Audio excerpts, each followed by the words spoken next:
Bueno, hemos estado cantando y hemos estado adorando al Señor Jesús por ser quien es.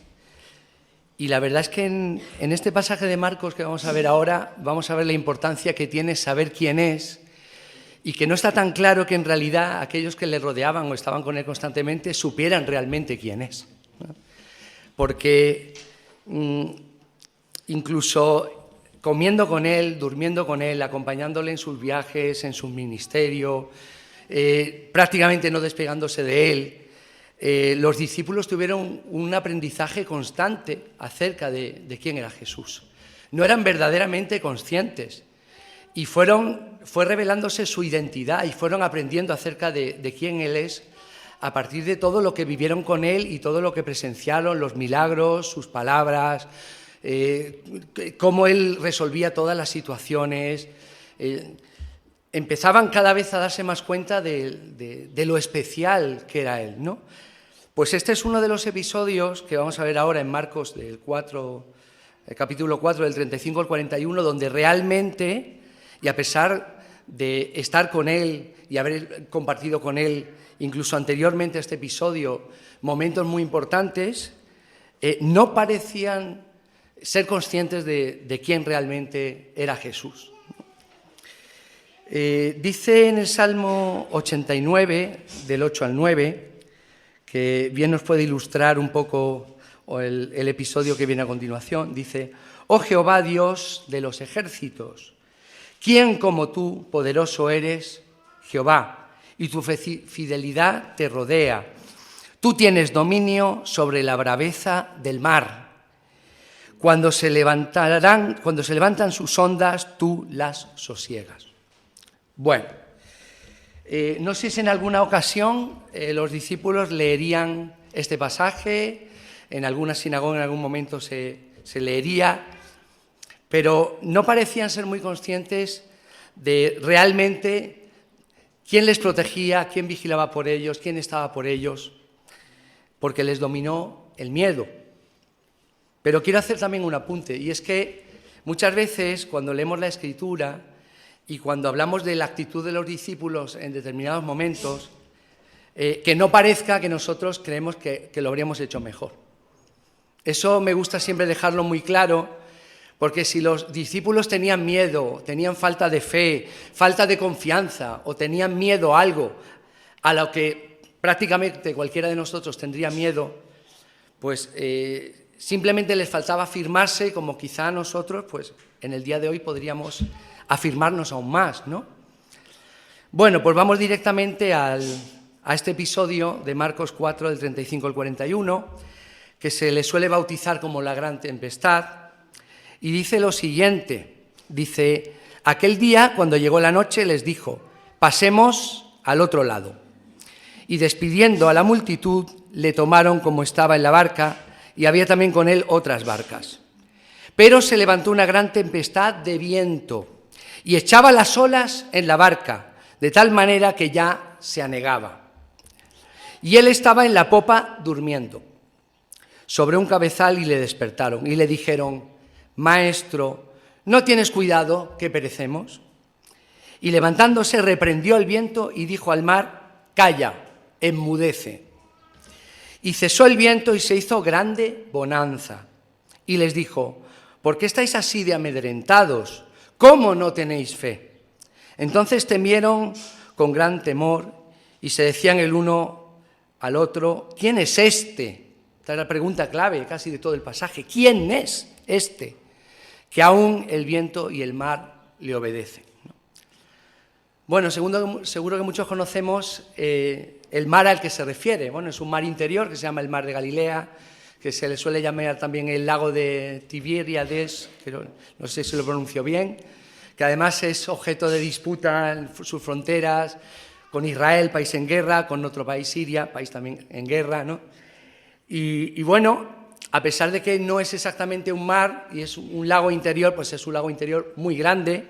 En principio en los lagos no suele haber las tempestades que hay en los mares. Desde luego, si los discípulos decidieron meterse en la barca es porque en ese momento parecía que sí que había bonanza y que había calma en ese momento, si no lo habrían hecho. Y si temieron por sus vidas, entre otras cosas, sería porque estarían ya bastante bien avanzada la barca, casi en medio del mar, ¿no? Con dificultad para volver a la orilla y con dificultad también para cruzar al otro lado. ¿Y hasta qué punto tuvieron temor? Pues dice que echaba las olas en la barca, es decir, la barca se estaba negando, se estaba hundiendo, y no parecía que hubiese ninguna forma de salvar la situación. No tenían con nada con la que enfrentar esa situación, ¿no? Y pensaban que Dios les estaba abandonando, pensaban que el Señor no estaba en eso, ¿no? Como muchas veces nosotros podríamos pensarlo, ¿no? De alguna manera se podría decir que los discípulos les había caído un examen sorpresa, por decirlo así. Un examen para su fe y para ver cuánto de temor y cuánto de fe había en ellos, ¿no? Y no sería la primera vez ni la última que pasarían por un examen así, ¿no? Y pensaban que Jesús estaba totalmente en otras cosas, ¿no? Pero también estaba justificado que Jesús estuviese así. Había estado entre la multitud enseñando, haciendo milagros. La multitud le seguía a todas partes. No había manera de que le dejaran. Y Jesús, en su cuerpo de hombre, necesitaba descansar, estaba agotado. Y dice la Escritura que parece que aprovechaban la barca como una forma de alejarse de la multitud. Que lo que hacían es que se acercaban a la multitud, les seguía hasta la orilla, y a partir de ahí se metían en la barca y así lograban alejarse de la multitud, porque es que no le dejaba ni día ni noche. Quizá la multitud empezaba a comprender también quién era él, ¿no? Pero lo sabían los más cercanos a él, ¿no? Sería bueno preguntárselo, ¿no? Este relato lo tenemos en los evangelios sinópticos. Tenemos las 3 versiones, ¿no? De Marcos, Mateo, Lucas. En Mateo pues les dice a los discípulos, hombres de poca fe, ¿no? Es como les llama, ¿no? ¿Por qué teméis? Dice ahí, ¿no? En el relato de Lucas dice al final que además, después de estar atemorizados por el viento y por el mar, llegaron a estar atemorizados por el propio Jesús, ¿no? Y maravillados a la vez. Una vez más, se empezaban a dar cuenta de que esa persona con la que estaban día y noche y compartiendo todo con él, era mucho más y representaba mucho más de lo que nunca pudieran imaginar. Es que si un milagro les podía sorprender, pues algo más y aún más grandioso como el control de las fuerzas de la naturaleza podía ir aún, darle una vuelta más a aprender acerca de la identidad de Jesús, ¿no? Y ahí está un poco la clave. La identidad de Jesús es sobre la que gira todo esto, y a partir de eso entendemos por qué tiene el poder que tiene, el dominio de la naturaleza que tiene, cómo las multitudes le siguen. Es un aprendizaje que los discípulos están llevando con ellos. Bueno, se podría decir que el primer elemento que podemos encontrar aquí en el pasaje, o las dos cosas que podemos contraponer, es el temor y la fe, como dos cosas que en la Escritura encontramos como una antítesis la una de la otra, o si se quiere, una es el antídoto de la otra, ¿no? Porque la fe es un antídoto contra el temor, ¿no? Ahí donde hay fe, el temor no progresa, no avanza. Ahí donde avanza el temor, tenemos una pérdida de fe, ¿no? ¿Y a qué temían los discípulos, sobre todo en este momento? ¿A qué temían? A la muerte. Que es que Señor, que vamos a perecer. ¿A qué teme más la humanidad más que a nada, ¿no? ¿A qué de todas las fuerzas de la naturaleza que existen no hemos podido dominar? La muerte. Aunque algunos están en ellos, ¿no? Hay un laboratorio que ha creado Google cuya investigación está enfocada a parar la muerte. No está claro que ni Google ni mucha gente en este mundo entienda lo que es la muerte y por qué está aquí, ¿no? Y quién realmente tiene dominio sobre la muerte y quién no, ¿no? Luego tenemos ese primer elemento, que es el temor versus miedo. Y ahí donde crece el temor, cede la fe, donde la fe crece, el temor se aparta, se desvanece. Luego tenemos otro elemento importante en este relato, que es algo que nos recuerda y que está muy conectado con lo anterior, del porqué de ese temor. Somos vulnerables, somos mortales, somos débiles, y por mucho que queramos presumir o como algunos creen que pueden autosalvarse o que son autosuficientes o que creen que pueden hacer las cosas por sí mismos o que pueden con todo, pues hay cosas a las que directamente no podemos frenar ni parar en absoluto. Y aunque podamos comprender los fenómenos naturales mucho mejor que antes y los temamos menos porque los comprendemos más, seguimos sin poder predecir o parar la mayoría de ellos. Es más, la actividad del hombre ha hecho todavía todo aún más impredecible, a pesar de todo lo que la ciencia nos ha enseñado acerca de cómo funciona el mundo y sus leyes y todos los fenómenos naturales que están a nuestro alrededor. Sufrimos dolor, tememos a la muerte y a la enfermedad y podemos estar en un estado muy vulnerable en esos momentos y crecen todos nuestros temores. Tengo recientemente el haber estado bastante mal últimamente y la verdad es que mucho de esto lo he sentido. El tercer punto que podemos apuntar o aprender sobre este episodio, pues Dios tiene el control de la situación. Dios tiene el control sobre lo que está sucediendo cuando nosotros no lo tenemos o cuando sucede lo que nosotros no comprendemos. Es difícil cuando tenemos la tempestad de cara y estamos viendo cómo nos está superando y cuando parece que nada la va a parar. ¿Es difícil tener fe? Sí. Pero el Señor nos demanda esa fe y se la demandó a los discípulos. ¿Pero de qué?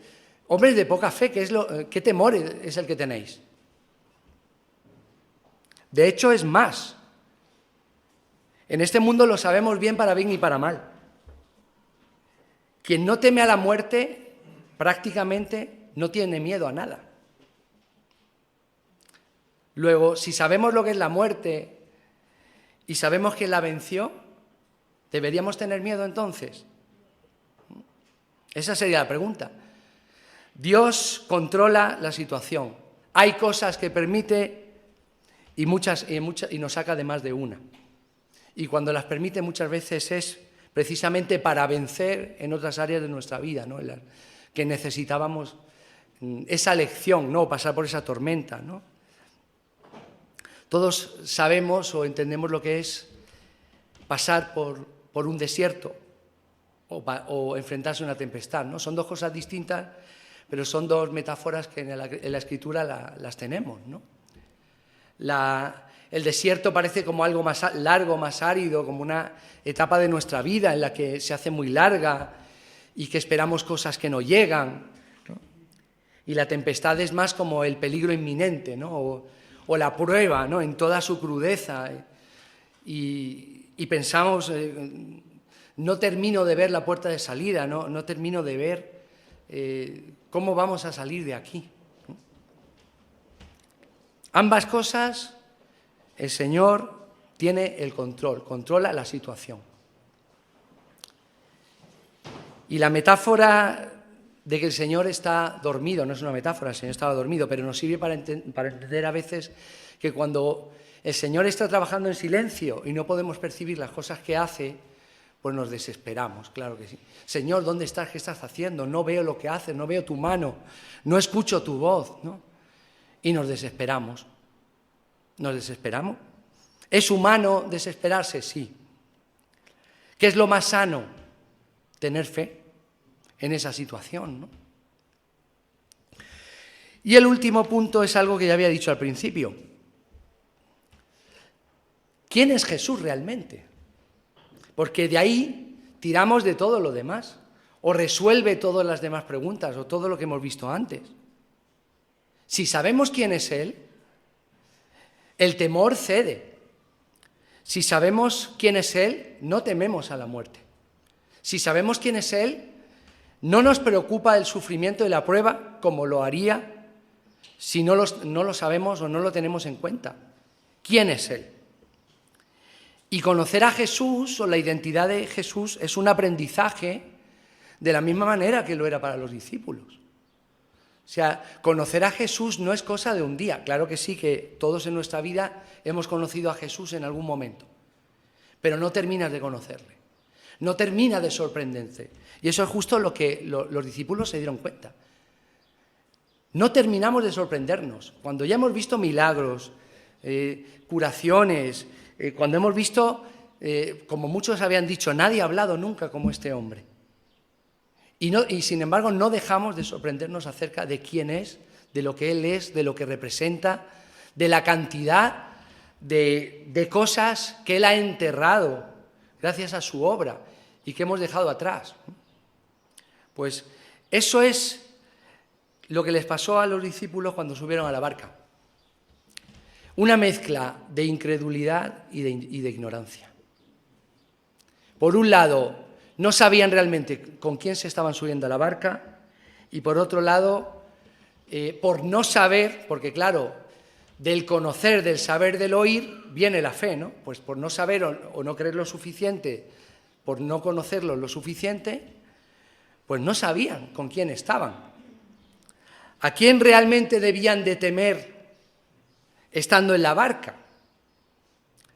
Pues justamente hablando de ese otro sentido, de la palabra temor, ¿no? Cuando hablamos del temor de Dios, pues me acordé de un episodio que en el Antiguo Testamento refleja muy bien lo que es el temor sabiendo que Dios está ahí delante de ti. Ahí, que lo puedes ver, que está ahí. Ver, hablo de la palabra ver, ¿no? Cuando Dios reveló a Manoa y a su esposa, ¿no? El papel que tenía para Sansón, su hijo, se dieron cuenta en ese momento con quién estaban tratando y tuvieron miedo y temor hasta el punto de pensar que iban a morir. O sea, ¿cuál debería haber sido más mi temor? ¿A la tormenta o con quién estás y con quién es? ¿Sabes realmente con quién estás? ¿Sabes con quién estás tratando? Dijo Manoa a su esposa, ¿no? Ciertamente moriremos porque a Dios hemos visto. Y la esposa, de la que no dice su nombre, este pasaje de Jueces, sin embargo sí que dice una palabra muy sabia. Dice, no habría tomado de nuestras manos el holocausto, ni la ofrenda, ni el grano, ni nos habría anunciado esto si quisiera permitir que muriésemos, ¿no? Quizá los discípulos podrían haber pensado lo mismo, diciendo, pues no habríamos pasado por tantas cosas con el Señor Jesús y habríamos vivido tantas cosas para perecer aquí, ¿no? Igual que se lo preguntaba el pueblo de Israel, ¿no? Cuando estaba en medio del desierto, ¿no? No hemos pasado todo esto para perecer aquí, ¿no? Por otro lado, está bien saber y recordar que somos vulnerables, ¿no? Que es de donde nos viene el miedo. Y cuando sabemos que somos vulnerables y también sabemos que estamos en pecado, cuando somos conscientes de que al Señor lo necesitamos y que hay una serie de áreas de nuestra vida que necesitamos cubrir, pues conviene recordar todo lo que la Escritura dice de lo que el Señor es capaz, de lo que puede hacer, de las heridas que puede curar, de los milagros que puede hacer, de las necesidades espirituales que puede cubrir, de la autoridad que en todo momento Él mostró para hacer además esas cosas, ¿no? Si hiciéramos un currículum del Señor Jesús, ¿no? Es decir, algo así como poner una lista de su... Se suele hablar en estos términos de su vida y milagros, ¿no? Aunque lamentablemente cuando se habla de vida y milagros, menos de Jesús, casi de cualquiera, ¿no? Pero bueno, de la vida y milagros de Jesús, ¿no? De auténticos milagros y de una auténtica vida diferente y extraordinaria, ¿no? Pues tenemos desde las enfermedades curadas por demonios, el endemoniado gadareno, el ciego y mudo que él curó, el niño poseído por un demonio, o el paralítico de Cafarnaún, o la expulsión de demonios de María Magdalena o de otras mujeres. ¿Con qué autoridad? ¿Quién puede hacerlo? ¿No? ¿Qué más, no? Las curaciones, la del siervo del centurión, que a esa me gustaría dedicarle un poquito más ahora, después, aunque sea un poquito. La curación del paralítico, que también hay una mezcla ahí entre enfermedad y demonios. La curación del hombre con la mano seca, la mujer encorvada, el paralítico de Betesda, las curaciones de ciegos, de Besaida. El del ciego de nacimiento sí me gustaría pararme un poco más, porque además aquí en este milagro concretamente, igual que en la gran tempestad, hay un punto clave acerca de la identidad de Jesús también. Porque claro, cuando los discípulos le preguntaron, Rabí, ¿quién pecó, este o sus padres, para que haya nacido ciego, ¿no? Y Jesús le respondió, dice, no es que pecó este ni sus padres, sino para que las obras de Dios se manifiesten en él. O sea, él había nacido ciego para que Dios luego se manifestara a través de sus obras y mostrara quién él es en ese tiempo. Y había tenido que vivir ciego tanto tiempo, y luego ya recordamos lo contento que se fue y que no podía ni callar lo que le había pasado, ¿no? Las curaciones de leprosos. ¿Quién se atrevería a acercarse a un leproso siquiera? Y el Señor no solo se acercaba, sino que los tocaba, los curaba. Luego curaciones como la suegra de Pedro, la mujer del flujo de sangre, que también la voy a comentar un poquito ahora después, el sordomudo de Decápolis, su curación, el enfermo de hidropesia de Lucas, o cómo sonó la oreja de aquel siervo del sumo sacerdote que le cortaron cuando le iban a prender. Muchas curaciones a lo largo de Galilea, de Genesaret, incluso junto al mar de Galilea, que es del que hemos hablado ahora, o en el templo, en fin. Y cuando anotaba todo esto se me iba a olvidar casi lo más importante. De hecho, lo tengo anotado a mano. Y que luego justo David lo ha mencionado y lo ha leído y viene como al pelo, ¿no? La resurrección de Lázaro, ¿no? O sea, cuán mayor manifestación de poder y de control de la naturaleza que hacer que alguien vuelva de entre los muertos. No, algo que está absolutamente fuera de nuestra capacidad. Por mucho que soñemos y haya discursos de todo tipo que digan que eso se podrá o que la ciencia lo alcanzará, pues ahí lo tenemos. Y su propia resurrección, por supuesto, ¿no? El vencer a la muerte, ¿no? ¿Qué mayor milagro que ese? Luego, nosotros tenemos una ventaja, y es que a toro pasado sabemos muchas cosas de Jesús que otros no sabían en su tiempo, y tenemos también una mayor responsabilidad de seguir conociéndolo y de darle la importancia de quién es, ¿no? No es cualquier cosa, no es cualquier hombre. Estuve hace poco hablando con una profesora de religión islámica en mi instituto, que sí hay clase de religión islámica en mi instituto, de evangélica no hay, y estuvimos hablando un poco de en qué creemos, ¿no? Claro, una de las cosas que más le chocaban a ella y que pensaba que le iba a decir como los testigos de Jehová, dice, no, bueno, pero no creeréis que Jesús es Dios, ¿no? Eso sí que no, ¿no? Eso ya es una barbaridad, los católicos valen, pero vosotros no, ¿no? Y claro, yo creo que la confusión está sobre todo en que no estamos adorando a un hombre, estamos adorando a Dios que se ha hecho hombre. Esa es la forma de explicarlo, si no, no se entiende. Porque muchos que no conocen el cristianismo, que no conocen a Jesús, es que adoran a un hombre. Eso no se puede hacer. Y es verdad que no se puede hacer. Que a nadie se le ocurra nunca adorar a un hombre, ni doblar la rodilla, ni delante de un hombre, de lo que un hombre, por muy santo que sea y que represente, ¿no? Solo podemos doblar nuestra rodilla ante el Señor. Pero es que Jesús es el Señor. Esa es su identidad, eso es lo que Él es. Eso es lo que hemos cantado, por eso le cantamos, por eso le adoramos, por eso oramos.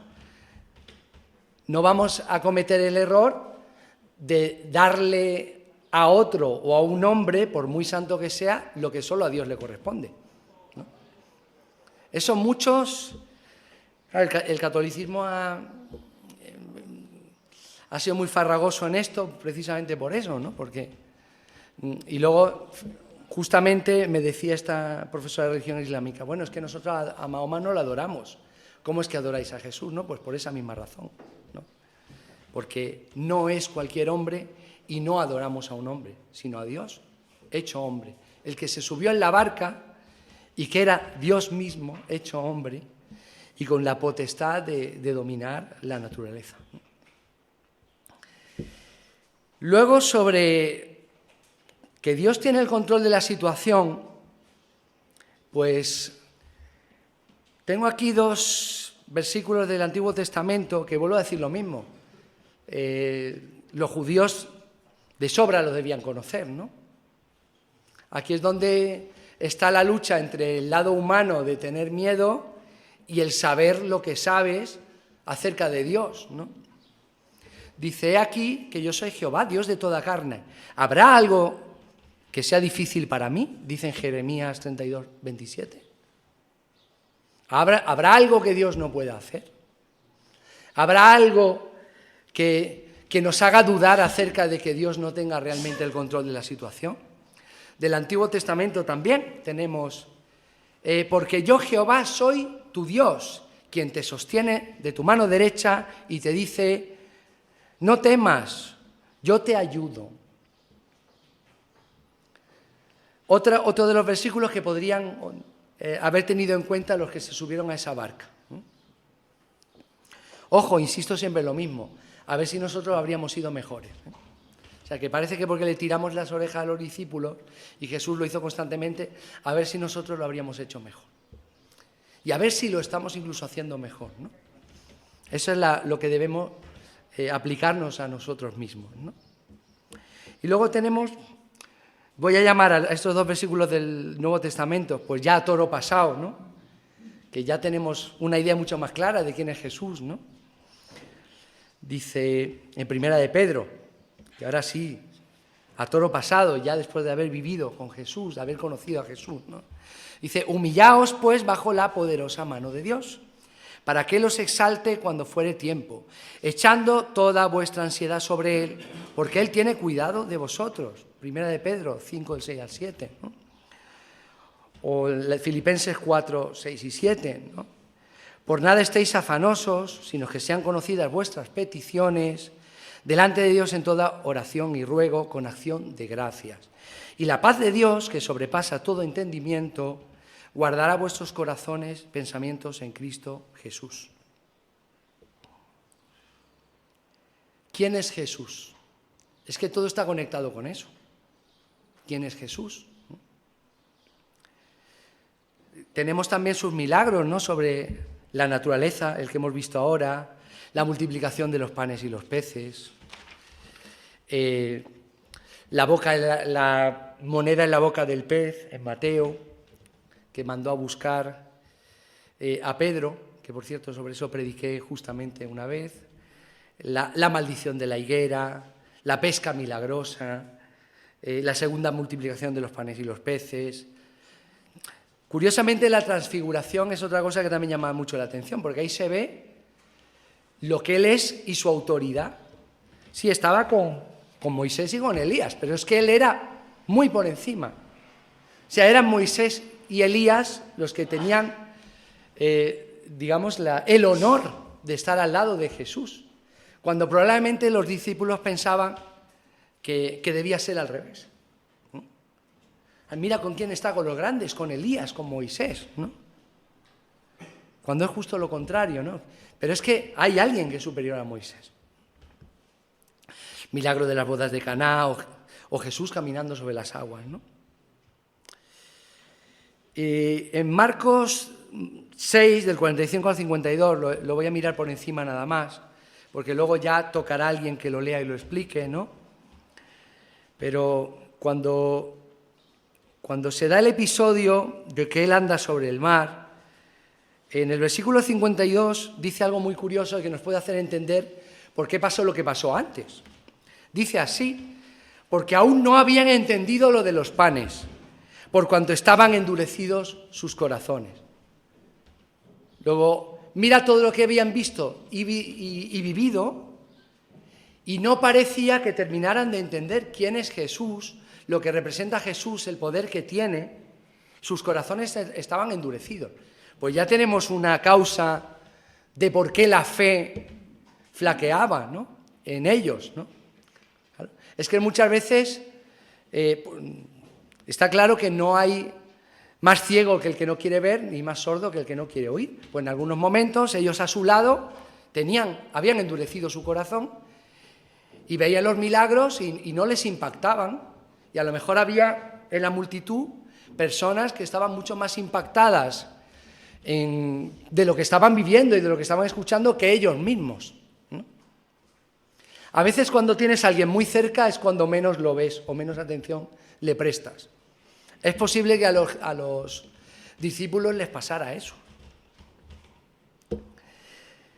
Y por eso me quería detener justo en eso, en dos episodios de los milagros de Jesús, donde parece que de alguna forma aquellas personas de la multitud o personas en la multitud que habían escuchado o simplemente le habían visto de lejos o habían oído lo que él había hecho, habían tenido una fe casi más grande que los que estaban con él. Y yo me acordé inmediatamente, o me vino a la memoria, justo estos dos pasajes, que voy a leer un poco así, no muy pormenorizadamente, pero para que nos hagamos la idea de que los que estaban con él tenían endurecidos sus corazones en muchas ocasiones, y había personas que habían escuchado una cosa o dos de él, o habían sabido de él a lo lejos, y ya sabían lo especial que era. Tenían una idea muy clara o bastante más clara de lo que Jesús era, de quién era, ¿no? El primer episodio, pues lo tenemos en Marcos 5, del 25 al 34, la mujer que hacía 12 años que padecía un flujo de sangre, que después de haber sufrido muchos médicos, gastados todo lo que tenía, y nada había aprovechado, pues le iba peor. Y cuando oyó hablar de Jesús, vino por detrás de la multitud y tocó su manto. Y aquí está la clave de que ella sabía realmente quién era, o tenía una idea muy clara de quién era. Decía: si tocare tan solamente su manto, seré salva. Y ojo, tal como yo lo leo y tal como yo lo entiendo, ella no solo está pensando en lo físico, sino que pensaba todo, lo físico y lo espiritual. Y ya sabemos que lo físico está totalmente entrelazado con lo espiritual. El sufrimiento físico es un sufrimiento espiritual, el sufrimiento espiritual lleva a un sufrimiento físico. Ella evidentemente sufría, y además 12 años, que no era poco tiempo, ¿no? Y Jesús, conociendo en sí mismo el poder que había salido de él, volviéndose a la multitud, dijo: ¿quién ha tocado mis vestidos? Y claro, los discípulos extrañadísimos, pero si es la multitud que te aprieta entera y dices ¿quién me ha tocado? Pero él miraba alrededor para ver quién había hecho esto. Entonces la mujer, temiendo y temblando, sabiendo lo que en ella había sido hecho, vino y se postró delante de él y le dijo toda la verdad. Le dijo: hija, tu fe te ha hecho salva. Está claro que cuando le ha dicho te ha hecho salva, no está hablando solo de lo físico, ¿verdad? Y queda sana de tu azote. O sea, además lo dice por separado, para que lo tengamos todavía más claro, ¿no? Luego el otro episodio es otra cosa que me emociona mucho. Sé que ya nos hemos alejado del mar y de la tempestad, y estamos hablando de quién es Jesús y de si entendemos quién es Él, ¿no? Está el episodio del milagro del siervo del centurión. Y yo no puedo dejar de emocionarme cuando leo esto. O sea, es algo increíble. Pero es que no es que me emocione yo, es que el propio Jesús se emocionó, ¿no? Cuando dice que entrando Jesús en Capernaum, vino a él un centurión rogándole y diciendo: Señor, mi criado está postrado en casa, paralítico, gravemente atormentado. Y Jesús le dijo: yo iré y le sanaré. Y aquí es donde sabemos que él sabe perfectamente quién es. No es un profeta cualquiera. Dice: respondió el centurión y dijo: Señor, no soy digno de que entres bajo mi techo. Es que sabe quién es. Tiene una idea bastante clara de quién es. Solamente di la palabra y mi criado sanará. Porque yo también soy hombre bajo autoridad y tengo bajo mis órdenes soldados, y digo a este ve y va y el otro ven y viene, y a mi siervo hace esto y lo hace. O lo que es lo mismo, sé reconocer una autoridad porque sé lo que es la autoridad. Sé reconocer cómo la voz y lo que es alguien y su poder y su autoridad es mayor que la de ninguna que yo haya conocido antes. Como para decir: es que no soy digno de que vengas a mi casa siquiera. No soy digno. No lo merezco, porque es que tú eres más grande que cualquiera que yo haya podido conocer antes. Y él no, ni comía con él, ni dormía con él, ni se subía a una barca con él, ni le escuchaba todo el tiempo. Con lo poco que sabía, que era muy poco, y mucho menos que nosotros, lo sabía. Y Jesús se maravilló y dijo a los que le seguían: de cierto os digo que ni aún en Israel he hallado tanta fe. Sabía quién era. Y entonces, resumiendo, no leyéndolo todo, pues le dijo Jesús al centurión: ve y como creíste, te sea hecho. Y su criado fue sanado en aquella misma hora, porque tenía la autoridad, porque tenía el poder, y él sabía que podía hacerlo. Bueno, entonces, resumiendo de lo que hemos comentado hasta ahora, primero, que la fe es la antítesis del miedo. Ahí donde tenemos fe no hay espacio para el miedo. Es el antídoto contra el miedo. Segundo, que sepamos reconocer y que sabemos que somos vulnerables, que tenemos necesidad. Y tenemos necesidad de Él. Pero para saber a quién necesitamos, tenemos que saber el quién. Tenemos además que saber y creer que Dios tiene el control en todo momento. Él sabe lo que hace. Él tiene el poder y la autoridad. Y aquel que está embarrándolo todo, haciendo el mal, tiene los días contados. Porque la autoridad la tiene el Señor. Y nos va a sostener en la adversidad. A veces nos cuesta más creerlo, pero es así. El currículum del Señor Jesús es para verlo, es para leerlo y es para... no se compara a la vida de ningún otro. Y por último, pues todo se basa en ¿qué? En lo que hemos dicho, en la identidad, en quién es Él. Solo Él tiene el poder, tiene la autoridad y tiene la capacidad de frenar desde un fenómeno natural, curarnos, salvarnos de la muerte espiritual, y su obra en la cruz es pues el mayor milagro de todos, el que aún no había mencionado. Así que ya para terminar, pues yo creo que lo podemos todo resumir en lo que dice Jesús acerca de sí mismo, con sus propias palabras. Lo tenemos en Juan 5, del 39 al 47. Dice: escudriñad las Escrituras, porque a vosotros os parece que en ellas tenéis la vida eterna.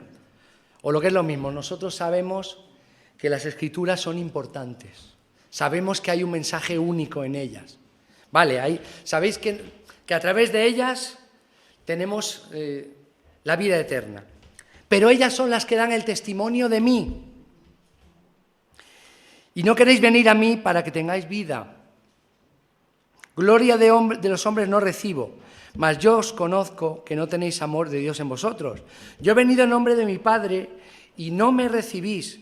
Si no otro viniere en su propio nombre, a ese recibiréis. Esto me hace recordar una cosa cuando lo leía antes de leeroslo a vosotros.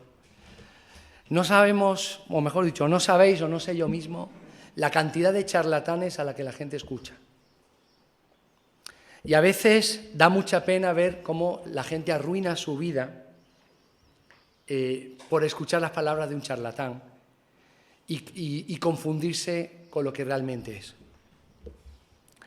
Hace poco veía pues, uno de estos coaches que le saca el dinero a todo el mundo, que pagan entradas altísimas para ir a verlo, que dan un montón de consejos que en realidad son vacíos y que la gente hace grandes inversiones a lo que él diga y lo pierde en todo, ¿no? Y ese que viene en su propio nombre. Mira, soy esto y he alcanzado el éxito y si me sigues te prometo lo mismo, ¿no? Y lo que recibes es pues, arruinar tu vida. Y da mucha pena porque luego ves testimonios de gente llorando de cómo pude confiar en esta persona, ¿no? Cómo pude poner mi fe en esa persona. Porque hay gente que tiene mucha fe, pero en la manera equivocada, en el objeto equivocado, en ese objeto equivocado de su fe. Y sigue diciendo, ¿cómo podéis vosotros creer, pues recibís gloria los unos de los otros y no buscáis la gloria que viene del Dios único? Aquí está el fallo. No penséis que yo voy a acusaros delante del Padre. ¿A quién os acuso? Moisés, en quien tenéis vuestra esperanza, que es lo que se podría achacar a la mayoría de los judíos de la época, ¿no? Es que yo sigo la autoridad de Moisés. Es que hay alguien más grande que Moisés. A veces se os olvida. Y no será por algo que el Señor su tumba la perdió para que nadie la encontrara. Por algo sería. Porque si creyeseis a Moisés, al de verdad, al auténtico, me creeríais a mí, porque de mí escribió él. Porque si no creéis a sus escritos, ¿cómo os creeréis a mis palabras? Así que